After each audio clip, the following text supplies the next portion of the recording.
시간이 짧기 때문에 간단하게 하도록 하겠습니다. 가급적 지금 7시 16분인데 30분까지 할 수 있을지 모르겠네요. 한번 노력해 보겠습니다.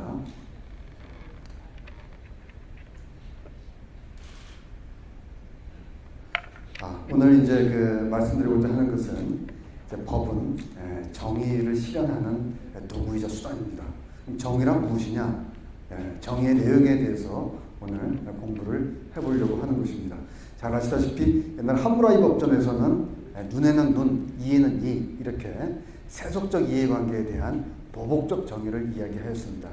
그리고 플라톤은 그리스 아테네가 경제적으로 그때 부강했기 때문에 세속적 이해관계를 떠나서 그 당시 사회를 구성하는 계급을 통치자 계급, 군인 계급, 생산자 계급으로 나누어가지고 각 계급에 있는 사람들이 다른 계급에 있는 사람들 간섭하지 않고 자기 일에 열중해서 국가 질서를 유지하는 것, 그것을 정의라고 하였습니다. 그러다가 아리스토텔레스는 다시 세속적 이해관계를 이야기합니다. 바로 부의 분배를 이야기하는 것이지요. 그래서 그 유명한 각자에게 그의 몫을 분배해 주는 것을 정의라고 하였습니다. 기여도에 따라서 적정하게 분배한다는 그런 뜻이겠죠. 자, 이 그림을 한번 보시죠.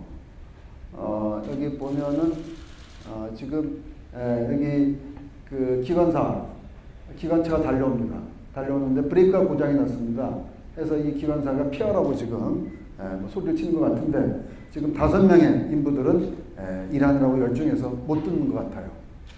그러니까 이 5명을 구하기 위해 가지고 여기 선로 조작한 사람이 이 선로를 변경해서 한 사람을 다치고 5사람을 구할 것인지를 고민하는 것 같습니다. 또 한 사람은 이 뚱뚱한 사람을 육교에서 밀어서 너무 밑으로 떨어뜨리면은 혹시 이 기관차를 세울 수 있지 않을까 이런 생각을 한 것 같아요. 자, 이 경우에 이 달리는 방향 그대로 진행을 해서 5사람을 치는 경우하고 또 5사람들을 살리기 위해 가지고 요 선로를 변경해서 한 사람을 치는 경우가 있을 텐데, 자, 여러분들이라면 어떤 선택을 하겠습니까? 네, 5사람을 살리는 게 좋겠다는 생각들을 많이 하시죠. 근데 만일에 이 한 사람이 여러분들의 이 기관사에 또는 이 선로 조작하는 이 선부의 친척이나 이척이라면 어떻게 되겠습니까? 그래도 자기 친인척을 죽게 하고 5사람을 살리겠습니까? 쉽지 않은 선택이죠. 그런데 여기에서 그 벤담은 이제 공리주의를 주장하는 사람인데 최대 다수의 최대 행복을 실현하는 것을 정의라고 보았습니다. 그러니까 다수의 행복을 지켜주는 게 정의라는 거죠. 그러니까 그 벤담의 입장에서 봐서는 이 5사람을 살리고 이 한 사람을 죽게 하는 것, 이것은 정의입니다. 정의를 실현하는 것이 됩니다. 따라서 이 한 사람을 사망하게 하는 데 대해서는 어떠한 죄책도 물을 수가 없는 것이죠. 이에 반해서 이제 칸트는 그 후에 개인의 자유를 최대한 보장하는 것이 정의다라고 하였습니다.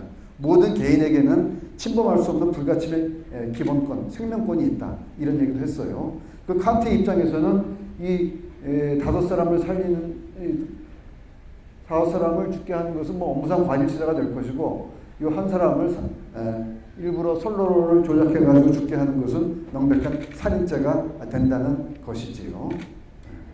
그리고 그 후에 롤스는 이 자유주의 약간 수정을 가해서 평등을 강조하고 나옵니다. 평등주의적 자유주의죠. 거의 평등에는 기회의 균등, 더 나아가서 결과의 균등까지도 꾀하고 있습니다. 결국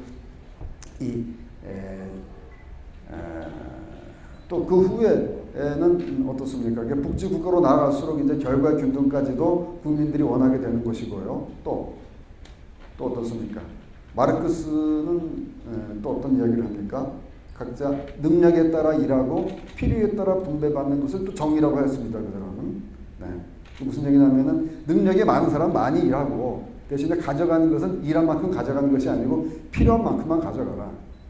일을 조금 했어도 뭐 집에 병든 노모가 있고 본인이 아프거나 병원비가 많이 든 사람한테 많이 임금을 주고 뭐 아무리 능력이 뛰어나도 일을 많이 했어도 뭐 집에 다 뭐 돈도 있고 건강하고 병원 갈 일 없는 사람한테는 많이 줄 필요 없다라는 것이 이제 마르크스의 생각인데 그것은 인간의 기본적인 욕구하고는 좀 상치되는 그런 이해가 되겠습니다.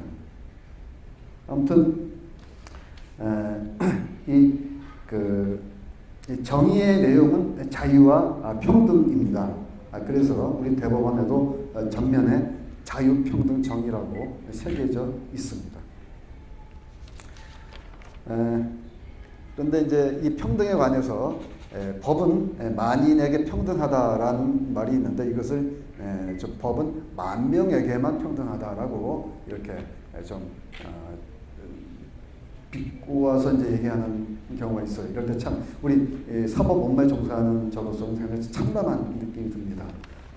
이 법치주의의 위기, 사법 불신을 드러내는 말일 텐데요.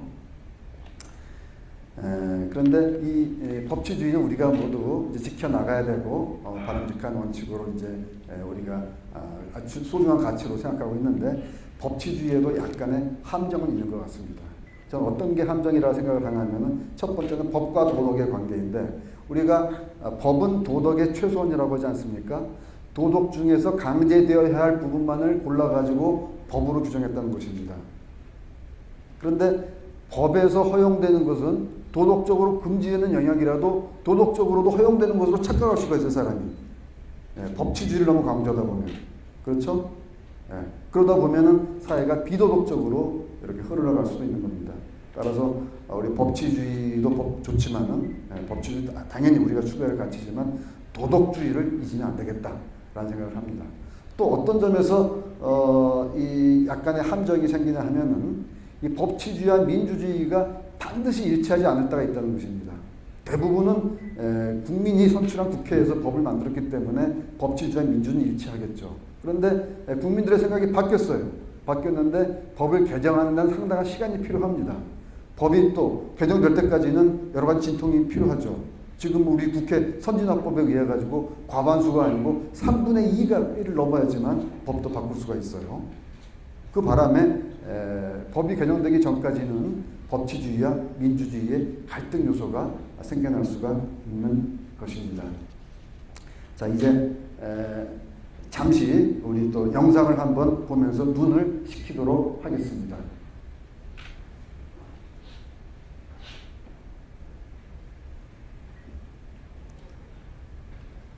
영상이 안 나오네?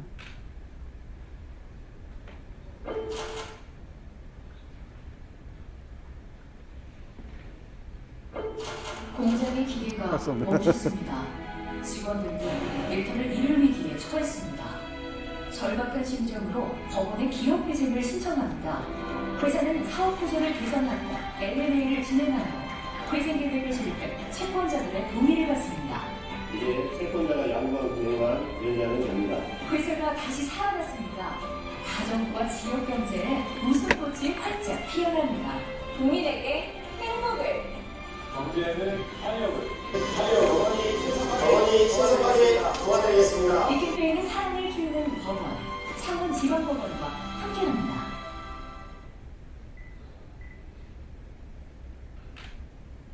코믹은 사랑의 완성이 아니라 사랑의 시작입니다.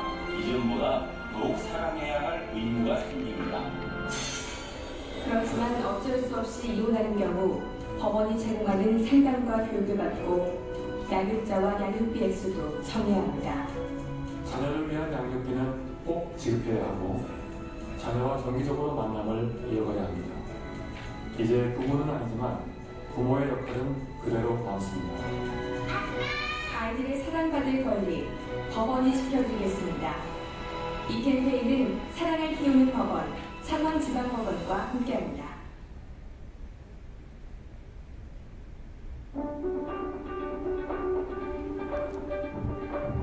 아파트에 층간 소음이 발생했습니다.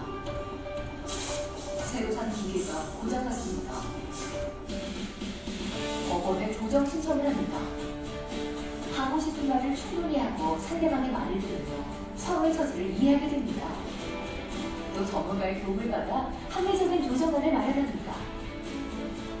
한결보다 신속하고 효율적이며 평화롭습니다.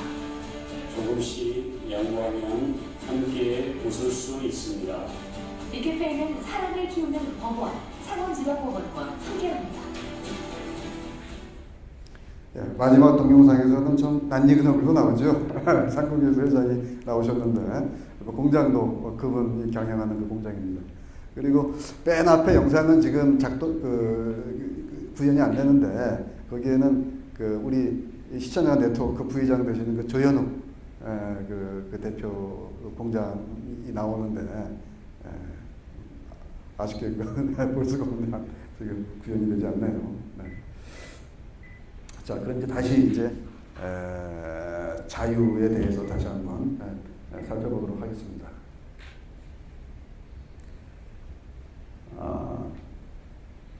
우리 헌법에는 이제 체포, 구속, 압수수색할 때는 적법한 절차에 의하여 검사가 신청해서 법관이 발부한 영장이 있어야 된다 이래 규정을 하고 있습니다. 여러분들 그 위법하게 수집한 증거는 유죄의 증거로 쓸 수 있습니까? 없습니까? 예, 쓸 수가 없습니다. 과거에는 쓸 수 있었는데 그 대법원 판례가 바뀌었습니다. 자, 그러면 그 사고를 내가지고 의식이 없는 운전자 호흡 측정기 불 수도 없습니다. 결국 혈액을 채취해야 되는데 혈액을 강제로 채취했습니다. 무의식 상태에 있는 그 음주운전자의 혈액을 채취했어요. 그 다음에는 반드시 그 법관의 영장을 받아야 됩니다. 사후 영장을. 만일에 받지 않았다면은 그 혈액 채취 결과는 유죄의 증거로 쓸 수가 없습니다. 그 피고인은 무죄가 되는 것입니다. 여러분들 이와 유사한 것이 이제 미란다 원칙이라고 많이 들어보셨을 텐데 미국의 그 미란다라는 사람이 그 성폭력 범죄를 저질러서 그 체포가 되었습니다. 그런데 그 사람에게 체포할 때는 체포하는 이유 또 당신이 앞으로 하는 말은 불리하게 작용할 수 있다. 따라서 진술을 거부할 수 있다. 묵비권 고지해주고 또 변호인을 선임할 수 있다. 돈이 없으면 국가가 대신 선임해준다. 이런 권리를 알려줘야 돼요. 그럼 알려주지 않은 상태에서 그 체포했으면 이제 불법한 체포가 되는 것이죠. 그 불법한 체포 과정에서 미란다가 다 자백을 했습니다. 그래서 유죄를 받았는데 연방 대법원에서는 무죄가 선고되었습니다. 그 불법한 체포 과정에서 진술한 것은 유죄의 증거로 쓸 수가 없다는 것입니다. 물론 그 미란다는 나중에 다른 목격자가 나타나가지고 결국 새로 유죄 판결을 받긴 했습니다. 그래서 미란다는 출소하고 나와가지고 그 미란다 원칙, 제가 얘기한 체포의 이유, 그 다음에 진술거부권 고지, 변호인 선임권 고지, 이것을 기재된 그 미란다 카드라는 것을 그 경찰서 앞에서 팔면서 생계를 유지했다고 합니다. 근데 어느 날 술집에서 술 먹고 싸우다가 칼에 찔려 그만 사망하게 되었습니다. 그래서 미란다를 칼로 찔른 그 범인이 체포되면서 이 미란다 원칙을 고지받았다는 그런 이야기가 있습니다. 여러분들 이 적법 절차 원칙에 대해서 간단히 말씀드렸고요. 그 다음에는 평등에 대해서 잠시 또 말씀을 드리겠습니다. 여러분들 남편의 재산을 처가 상속받을 수 있죠. 그렇죠? 언제나 상속받습니다. 그것은 자녀가 있으면 자녀와 함께, 자녀가 없어도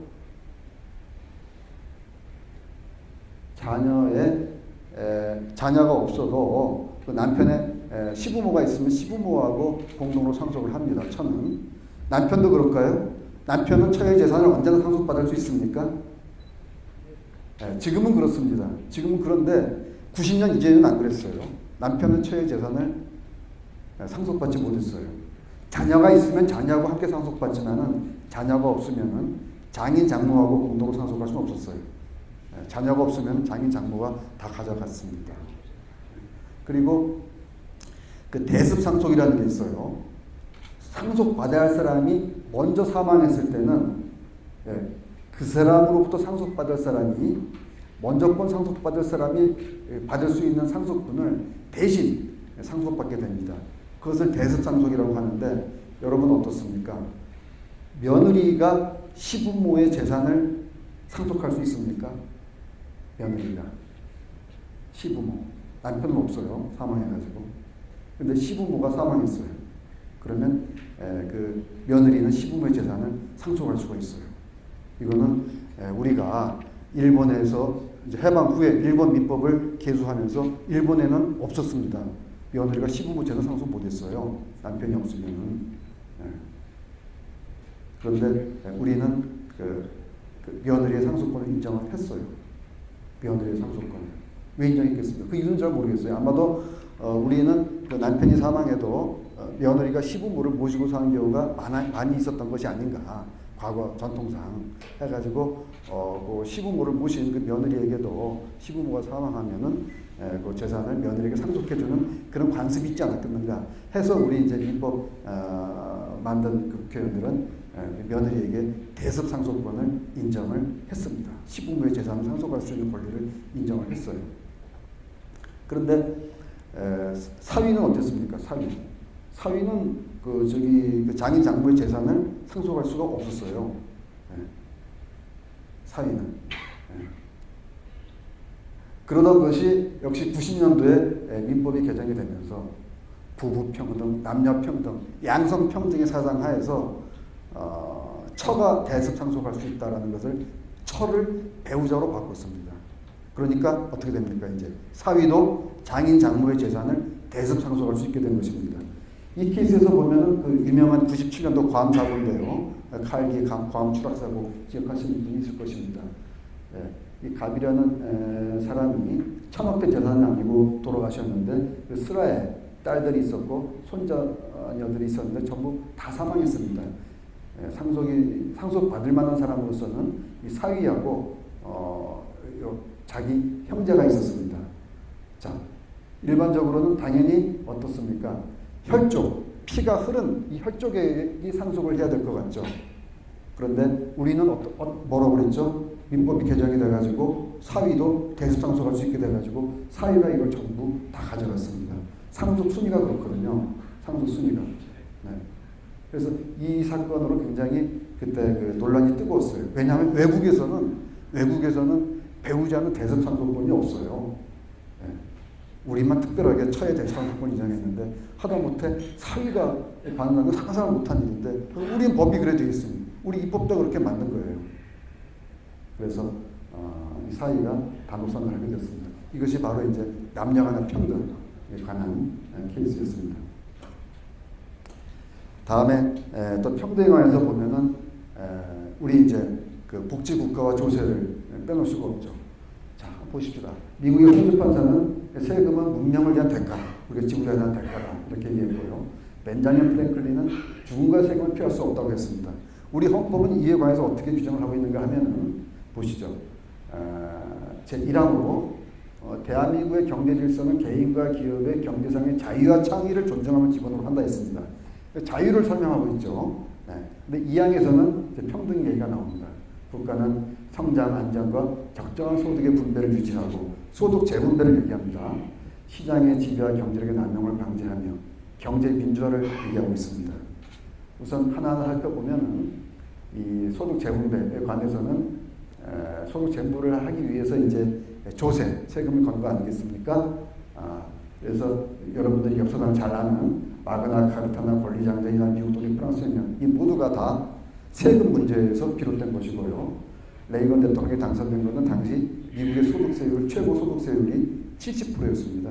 이걸 28%로 낮추는 공약을 냈어가지고 당선이 됐고요. 그 다음에 아버지 부시하고 일본 민주당 정권은 공약으로 절대 새로운 세금은 부과하지 않겠다.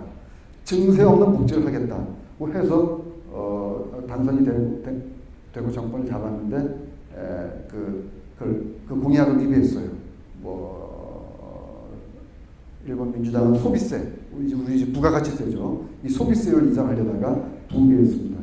그리고 우리 종부세 잘 아시다시피 우리 참여정부에서도 이것 때문에 인기 많이 잃은 거 아닙니까? 인기 많이 잃지 않았습니까?